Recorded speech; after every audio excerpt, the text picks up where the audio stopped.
Sejam bem-vindos a esse curta-metragem, onde iremos contar a história de uma das cidades mais charmosas do sul da Bahia. Faremos uma grande imersão em seu passado glorioso, com depoimentos de moradores acerca de sua influência política, cultural e econômica. Meu nome é Ivanildo Alcântara e está começando o documentário Salve a Tua Soberania, a história da cidade de Itaju do Colônia.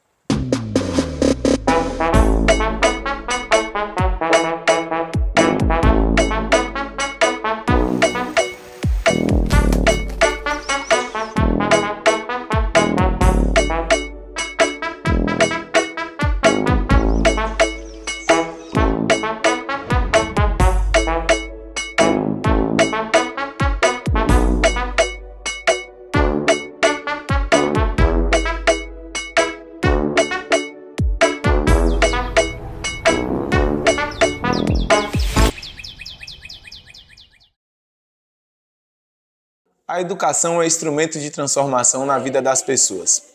Para o itajuense, a busca pelo conhecimento sempre foi essencial para o desenvolvimento de nossa história. O município ele surgiu nos anos 40, mais ou menos, em torno dos anos 40. Contam assim os nossos antepassados, porque a gente não tem registros de fato nesse aspecto. Contam que surgiu nos anos 40, a sede, porque o distrito lá nos anos 30. Quando surgiu esse povoado, então aquelas pessoas que foram chegando, aglomerando aqui na região, mais precisamente em torno ali da Praça Cordeiro de Miranda, onde foi construído um barracão. Naquela época, as famílias foram chegando, próximo do rio, porque sempre a cidade nasce em torno de um rio, por causa da necessidade de água. Então, o que acontece? O município de Itaju ele se formou ali. Então, o que acontece? Quando eles formaram aquele barracão, havia necessidade de dar escolas para as crianças. E, na época, que foi a primeira professora, que foi Dona Maria de João Olímpio, do senhor João Olímpio, que, inclusive, ele tinha um barracão, onde ele não era esse barracão exatamente da Praça Cordeiro de Miranda, mas era um local onde trabalhava, e lá naquela, eu acho que era uma carpintaria, não sei. Então, nessa carpintaria, onde ele trabalhava, ela utilizava um espaço para dar aula para os filhos dessas pessoas que estavam ali formando o início desse município. Falar de Gilda Blandina é falar de força, determinação, coragem.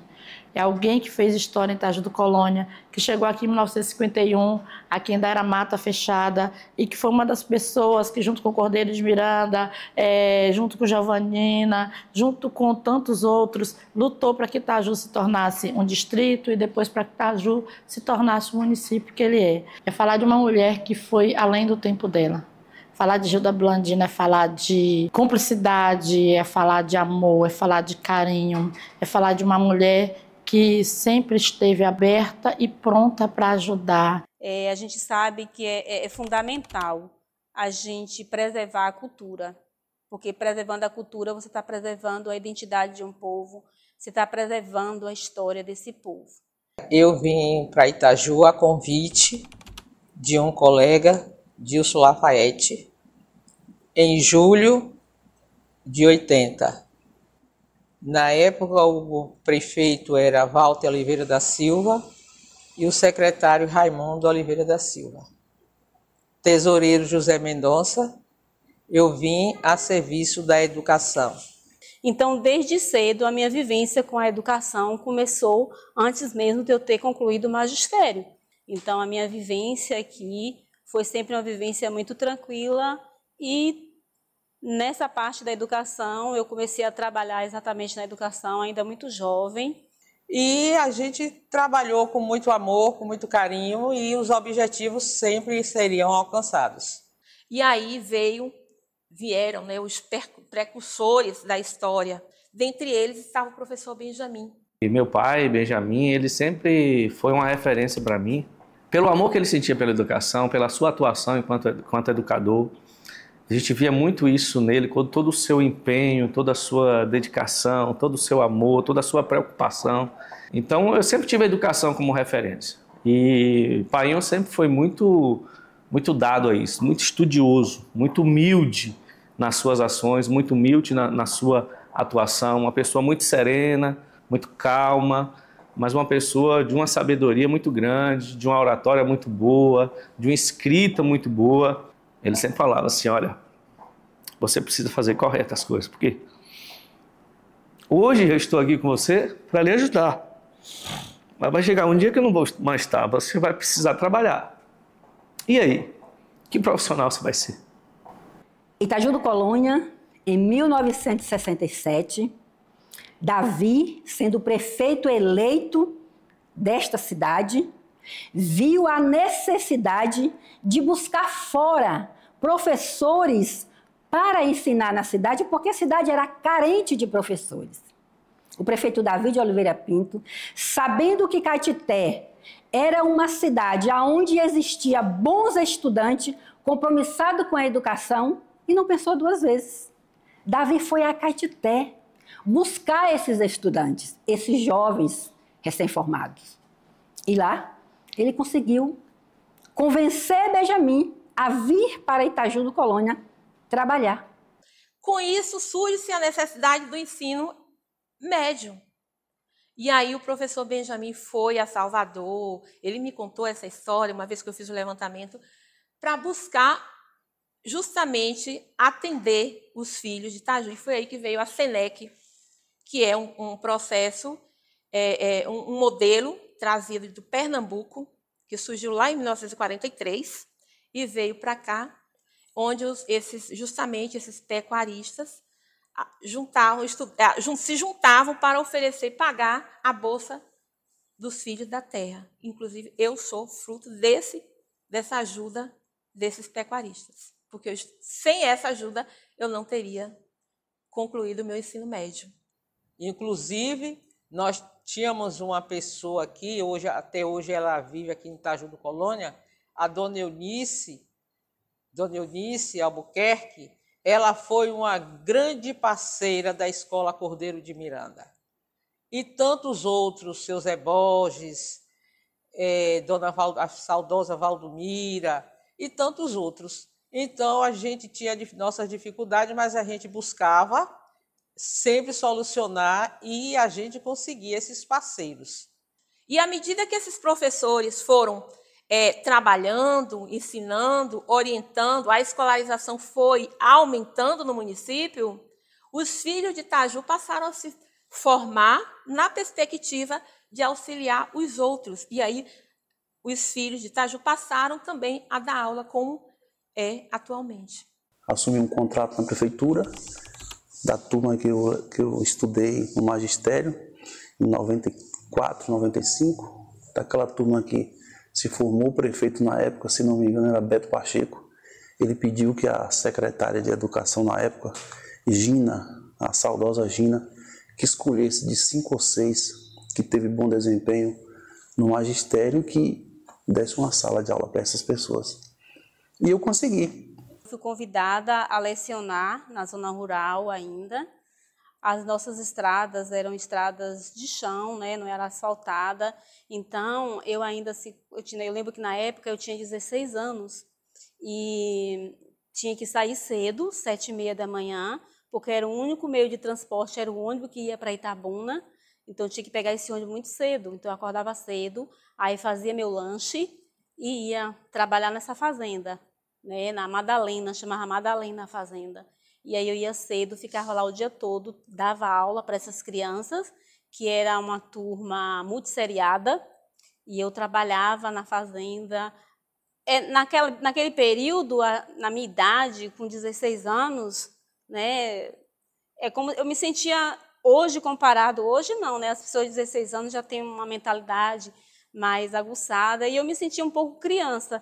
Hoje nós temos a grandeza de termos muitos professores, né, todos qualificados na área da educação e outras áreas também. Por sinal, nós temos aqui um grande baluarte na educação de Itaju do Colônia, o professor Urbano, que hoje é doutor em educação. Então, Itaju sempre evoluindo. Então, hoje, a gente está vivenciando, né, as nossas escolas climatizadas, né? Nós temos 8 escolas no nosso município. No distrito, nós temos 3 escolas. Temos uma creche, uma escola do Fundamental 2 e uma escola do Fundamental 1. E na sede nós temos a creche, uma creche, temos 2 escolas do Fundamental 1, a escola do Fundamental 2 e o ensino médio, que é uma responsabilidade do Estado, né, que funciona, né, também no nosso município. Então, vem acontecendo avanços significativos na educação. A política sempre foi o ponto focal do nosso município. Aqui nesse gabinete passaram grandes personalidades que decidiram por anos o futuro do nosso povo itajuense. Meu nome é Zelito Oliveira Silva, nasci no município de Itaju, na fazenda Serrânia. Naquela época estudei na zona rural, vim para aqui com 9 anos de idade, estou até hoje, 73 anos, fui vice-prefeito, tomei posse em 2001 e até 2004. Em 1991, eu me formei na época, tinha formatura, né, em técnico em contabilidade, aí vim trabalhar no Banco Baneb na época, foi quando a gente começou assim, a nossa popularização, né, fazendo aquele trabalho de comunidade e amizade e, enfim, acabei entrando na política. Me vi na política por interesse de tentar mudar um pouco a história, né, e ajudar aqueles que passaram aqui também, né, tiveram bons gestores, e a gente se preocupou também em dar um pouco, dar algo da gente para a nossa cidade, né, que é uma coisa que a gente ama. Meus pais vieram para Itaju 60 anos atrás, Itaju ainda era um distrito de Itabuna, né, e aqui minha família permaneceu, e ainda tem muitos frutos da minha família em Itaju. Saíram muitos, mas hoje permanece alguns ainda tentando fazer algo que possa melhorar a nossa qualidade de vida do povo de um modo geral. E aí você acaba entrando na política assim, achando que está faltando algo que seja interessante para o povo, você acaba entrando em discussões, né, paralelas com o político, então você se subentende que você, como filho da terra, você também tem o direito de participar. E a gente via a possibilidade de sempre poder fazer algo a mais, né, para o nosso município, através da política, porque você passa a conhecer e vê que através da política você tem o conhecimento, a possibilidade de fazer algo mais para o seu município. Política é um trabalho que você vai fazendo cotidianamente. Você vai trabalhando, você vai conquistando seus espaços e atendendo a necessidade das pessoas. Teve outros prefeitos, outros vereadores também que contribuíram muito com tudo isso. A gente teve grandes líderes políticos aqui no município, eu posso mencionar o senhor Ivanildo Alcântara, sergipano, cara do distrito de Palmira, também César Cabral, todos que já não estão mais entre nós, mas que tiveram um legado fundamental na nossa história. Se você valoriza essa história, você vai carregar isso para geração em geração. Se você perde essa história, você perde um berço dessa geração.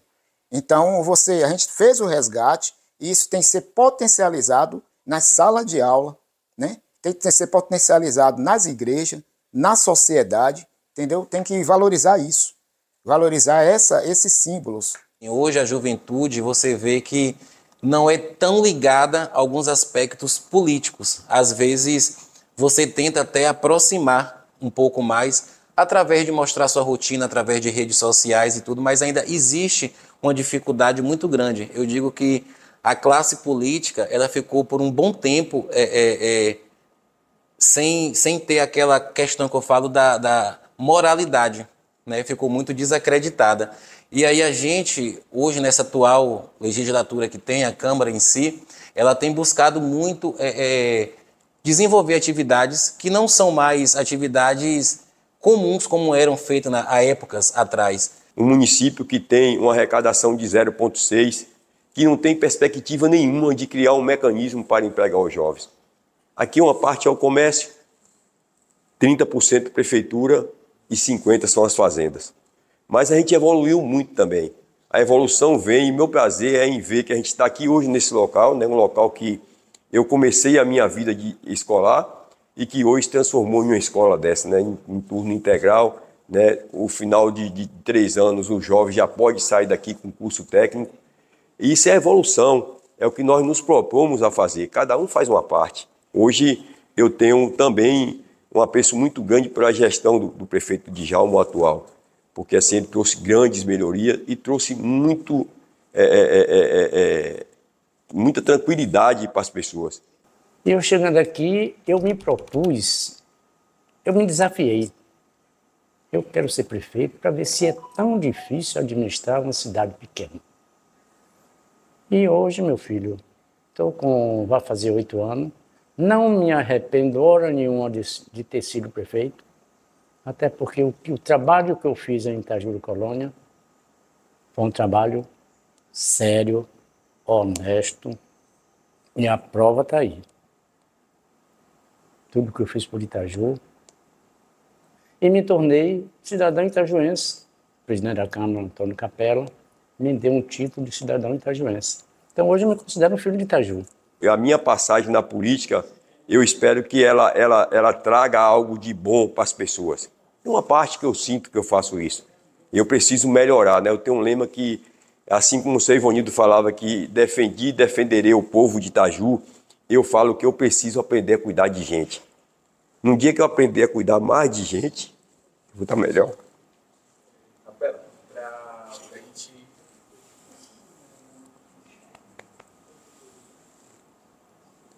A gente possa lapidar Itaju como pedra preciosa, lapidar essas crianças, lapidar a sociedade, a mente da sociedade. Então, assim, hoje Itaju para mim é tudo para mim na minha vida.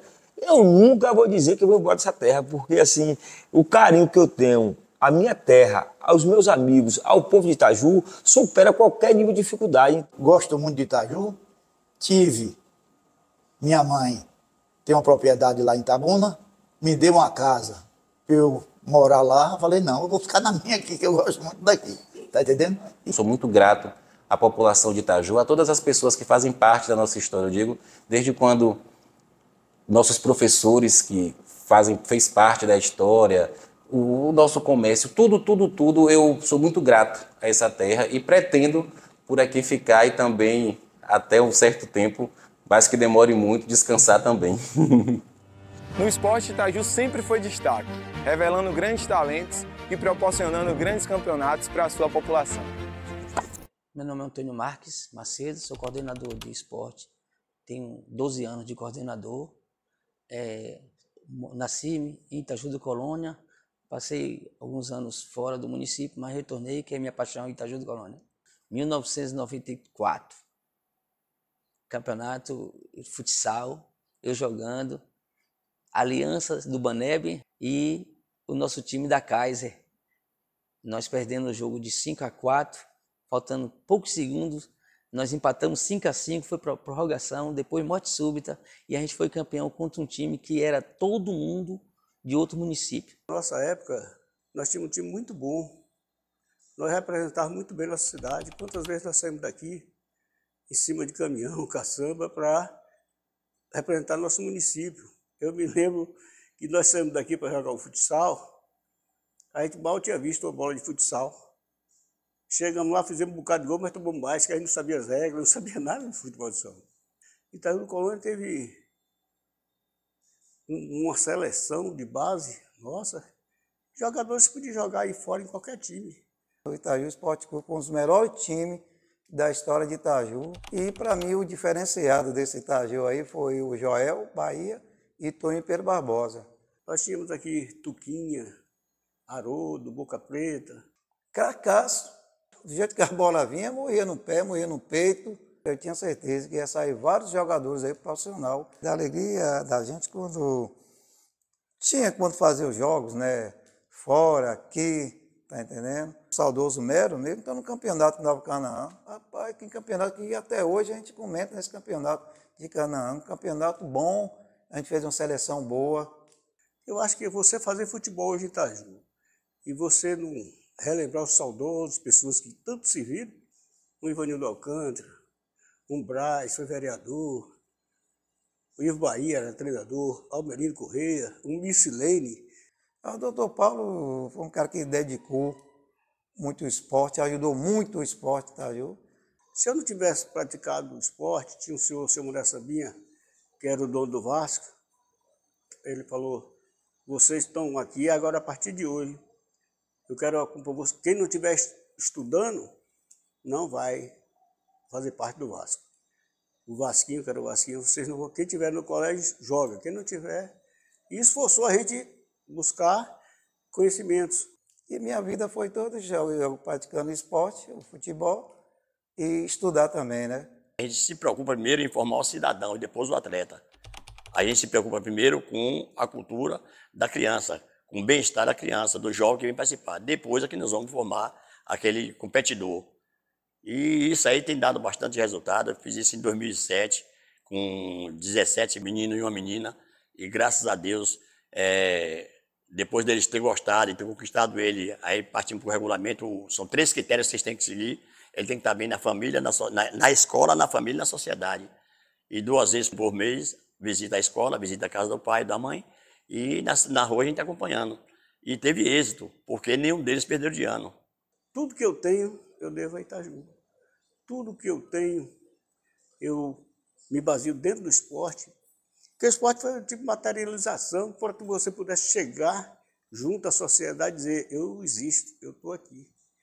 E o futebol foi de fundamental importância para que a gente hoje senta assim e diz, pô, eu queria ter uma participação dentro do futebol, dentro do esporte, porque nós temos uma experiência, nós temos serviço prestado dentro do futebol, que dificilmente alguém vai fazer o que nós fizemos por Itaju. Itaju é uma paixão, Itaju é um sonho em relação a tudo.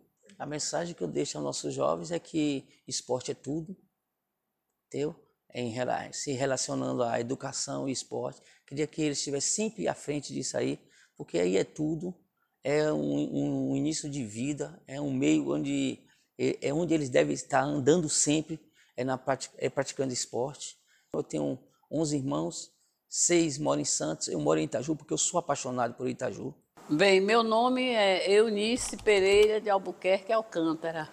Conheci Itaju desde quando Itaju era município de Itabuna. Para vocês terem uma ideia, Itaju do Colônia, até avião entrava aqui, antes de ser cidade.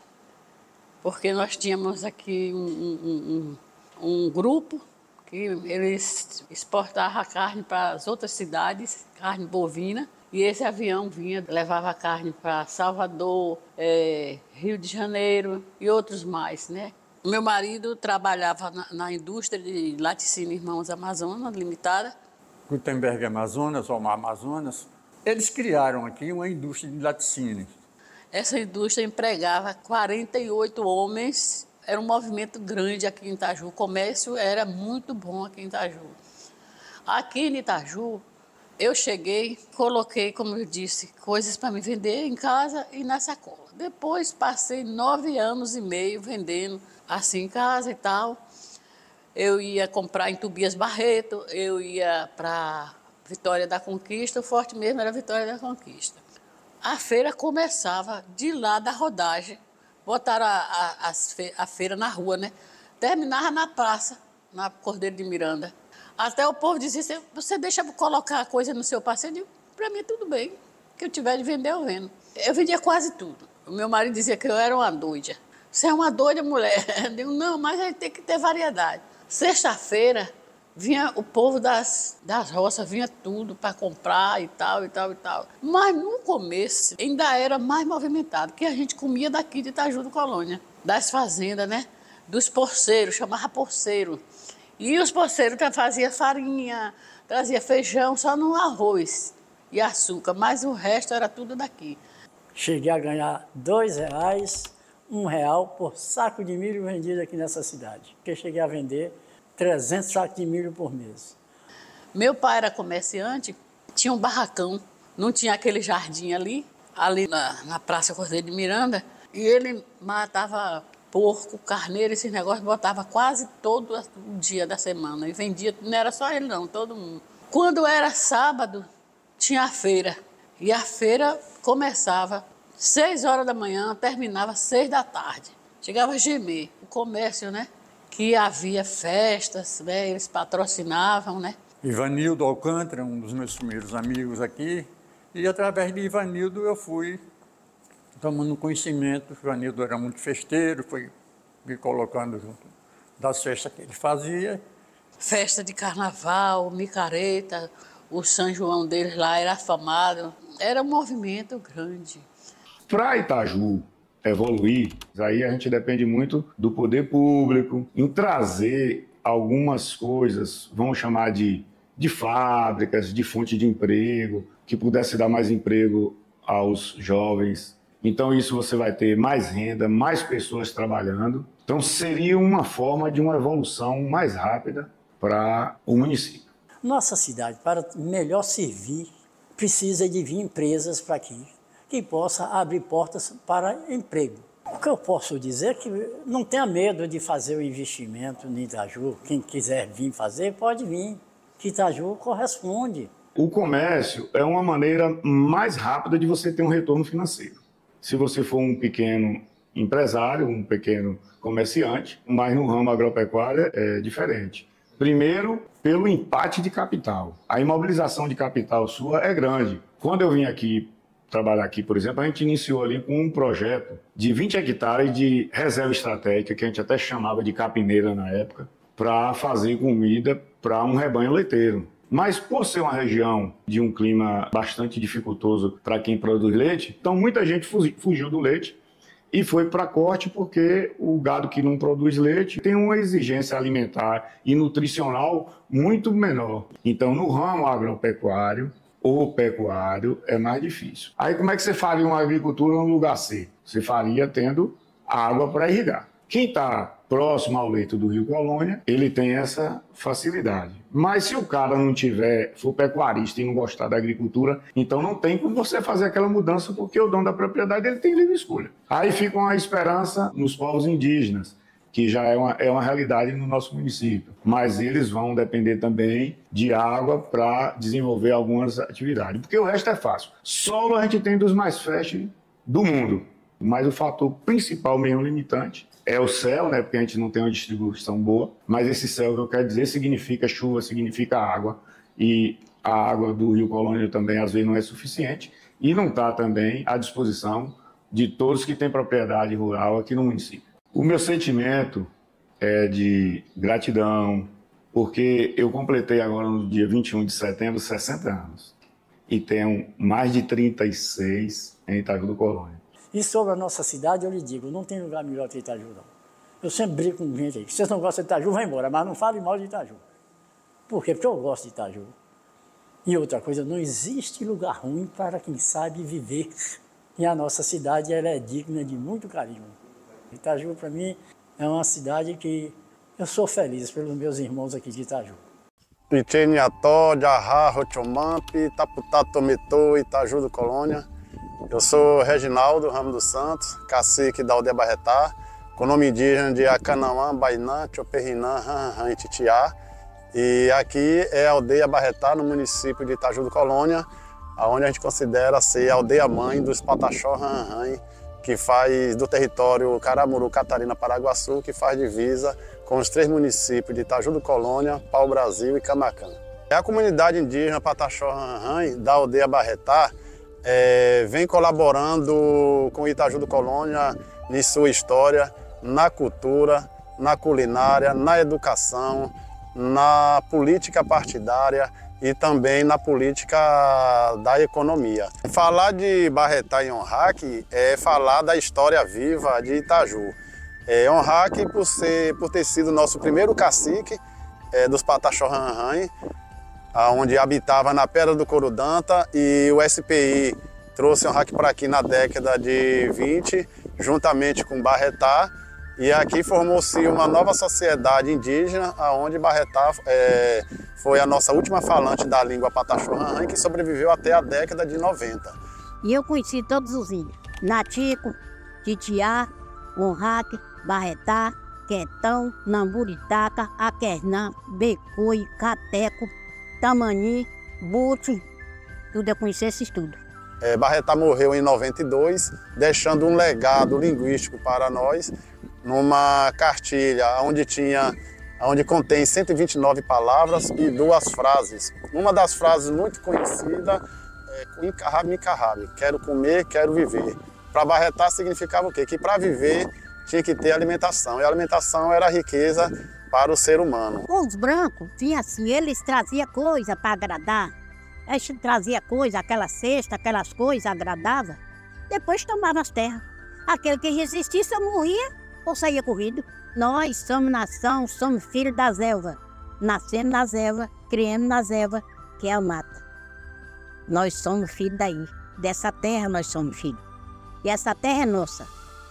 E a gente pretende futuramente criar um colégio estadual dentro da nossa aldeia, onde esse colégio ele venha atender desde da alfabetização até o ensino técnico. Por que isso? Porque é através da escola que a gente vai poder transferir para os nossos filhos o legado cultural, a língua indígena, a tradição, a cultura. Eu quero que a cultura daqui para frente se aumente mais, todo mundo se une, todas as aldeias se unem para aumentar a cultura, para não acabar nossas raízes. Eu, enquanto professor de língua indígena, tenho dificuldade de estar repassando por os mais jovens, né? Então, meu avô falava na língua indígena, minha avó falava na língua indígena, os mais velhos falavam. E hoje nós temos essa pobreza de falantes. Não é pobreza da língua, de falantes. E a gente acredita que em um projeto futuramente a gente vai estar alcançando um grupo falante da língua para que a gente não perca. Eu termino falando na língua, agradecendo por vocês também estar dando essa oportunidade da gente estar levando nossa cultura aos 4 cantos do mundo. Nitiauere, Jarrá, Rochomampi, Calpetô, Han e Chohan.